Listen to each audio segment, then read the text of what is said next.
Okay, ladies and gentlemen, this video is to show you how to download, install, and use the Microsoft Whiteboard app on your computer. Unfortunately, it doesn't come on your student-issued laptop, so you're going to have to install it yourself. So here's how you do it. First thing you do is come down to the Start menu on the bottom left, and you click on the Start menu. You go down to the Microsoft Store, click on Microsoft Store, then you come up here to the search box, and you search for the Microsoft Whiteboard app.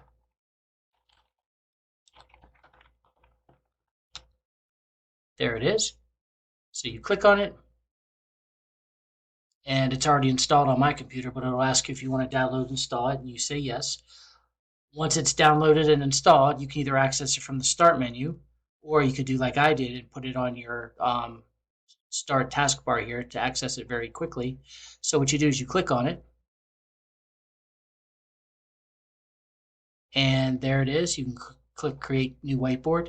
Now, in order to draw down here on this little task menu here, go down to the left side, hit the little pen. You can different color pens. If you have a touch screen, you can go ahead and touch it so you can write, maybe make a Punnett square. We'll learn about that later on this semester. You can have an eraser. So you click on the eraser, you can erase. When you're done, you click on that blue check mark, you can go back. You can also, if you'd like, you push this little A and add text. So you can type, "This is my whiteboard." And you can put that anywhere on the whiteboard that you like. Now, the cool thing about Microsoft Whiteboard is you can invite your group members to work on the same whiteboard with you. What you do is you come up here to this blue circle, invite someone, you click on it, and then you can type in your group members' email addresses, and it'll send an invitation to them to work on the same whiteboard with you. When you're finished and you want to save your work to maybe include on a, say, a Word Online document to submit to Canvas, you click on the white circle at the right, the settings menu, and you can pick export.